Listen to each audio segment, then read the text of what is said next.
Hello, in this video, I want to continue the series that we've been doing on Black Marxism and water. On this video, I want to talk a little bit about critical responses to Black Marxism. I think that this is an incredibly important set of videos that we're going to be doing because I think that all K teams definitely need to be able to respond to racial capitalism critiques or critiques from the lens of Black Marxism, because I definitely think that they'll be really frequently shown in terms of the back pockets of a lot of K teams. And I think that as a K team, it would be like, I think, a bit of a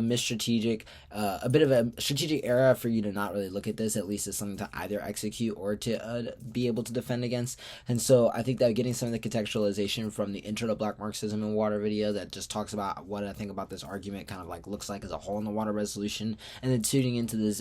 Glasgow videos that I did in terms of talking about Black Marxism as a negative strategy versus K teams can definitely help you get into the mindset of what a negative team is really thinking about in terms of saying to you as a critical team, or if you're trying to figure out how to execute Black Marxism better. This is a really good set of videos in order for you to get an introduction into just thinking about how you'll respond, how other teams will respond to the argument that you're making. And I think that really trying to process what those responses look like is a really intricate and good way to get in the mindset of your opponent so that you can improve your blocks and make your arguments better over time. In this first video, I just want to do a little bit of framing what I think are some of the general priorities for how you'll kind of think about this criticism and the ways that you should respond to it, and then talk a little bit about just the framing and thesis portion of the debate to kind of like frame what I think some of our conversation will look like in the next video. I think that when you're just generally trying to understanding what are your priorities versus Black Marxism, I think that the first thing that you really need to get a grip on is what is your relationship to the question of materiality, and how do you access the question of materiality, if at all. I think that for a lot of critical arguments, a way to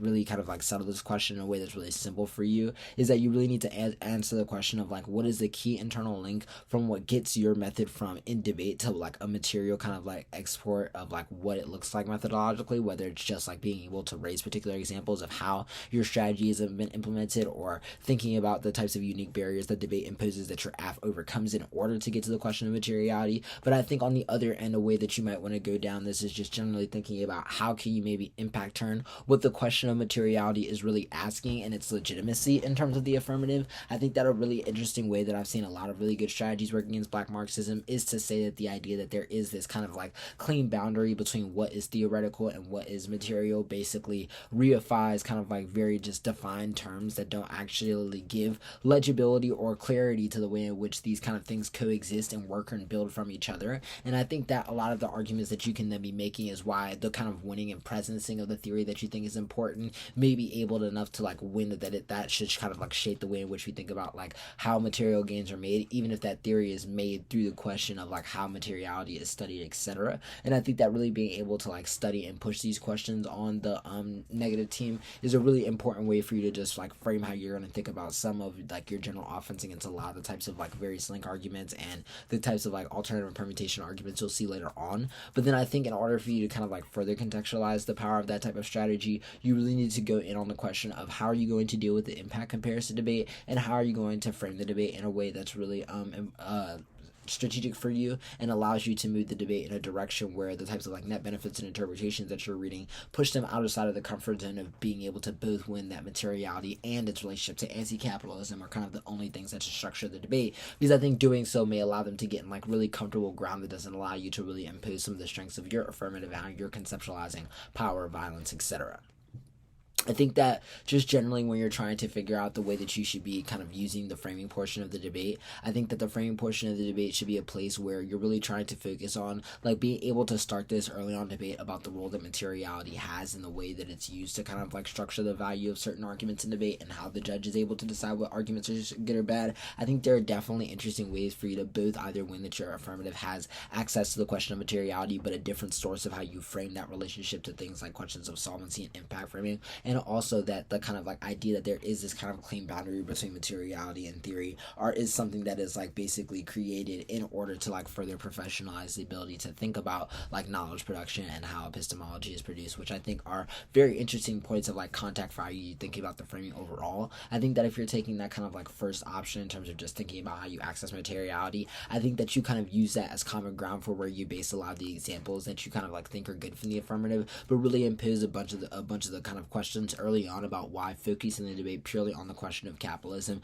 kind of will show up as like a point of offense that you're kind of drawing as like a basically too kind of like centered focus that doesn't allow like the understanding of how like capitalism is encoded or able to perform violence through various other structures of power that kind of like encode and change the way in which we have to respond to capitalism at all levels. And I think being able to win that as an adjustment to the way in which they're thinking about the frame of materiality and the way that relates to the linked debate can really help you in terms of making like a better standard for how you want your arguments to relate to the valuation of the linked debate, and overall can make it a lot easier for you to make arguments like the permutation later on. In addition, I think that when you're kind of on the other side of things and you want to make this argument about blurring the lines between materiality and theory, I think that you just need to go all in on the examples debate about why the way these kind of things like co-produce each other and why they're intricately related, why theory isn't confined to just like the idea of an academic that writes something in a book, that it's something that's developed in everyday productions and passing on and communicating of knowledge, etc. And thinking about the way in which that plans and like kind of acclimates more to like the real world kind of decision making process that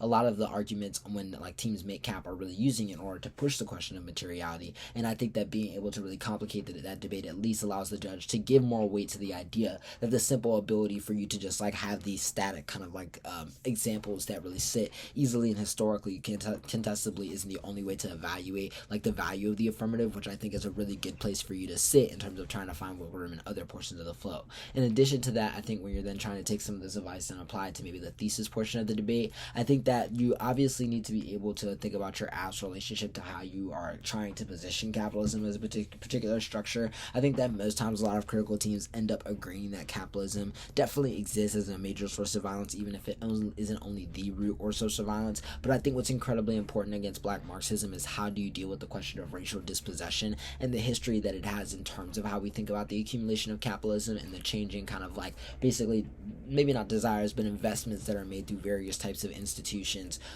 via that kind of like history of racial dispossession and segregation. I think that when that kind of becomes like the key kind of like position for you to think about like how you should maybe defend against some of the thesis, the question is of what types of examples you defend in terms of materiality change and what you apply in order to make your claims about how you interact with like the material kind of like implications of capitalism definitely change because of the way in which they need to attend to that type of like consideration of violence. But I also think on the other side, if you're trying to kind of like indict this question of theory and materiality, I think that you can feed a lot of the arguments into the idea that like theory is kind of this high ivory tower thing into something that attempts to like professionalize away, for instance, the existence of prison writings and the way in which the Olympic proletariat does produce revolutionary theory on their own terms, how the colonized kind of produces and creates alternative forms and forces of knowledge that are kind of integral to the creation of like how we should be framing ourselves kind of at a praxis level. And I think using that to kind of frame how you're thinking about the relationship between a lot of these arguments can be a really interesting place for you to slide in and get access to a lot of the offensive arguments that these teams may think that they're flat out winning and making really clear for the judge. Hopefully this video is helpful for you, and hopefully you'll continue to tune into the videos I'll be doing talking about Black Marxism and water. And yeah, thanks.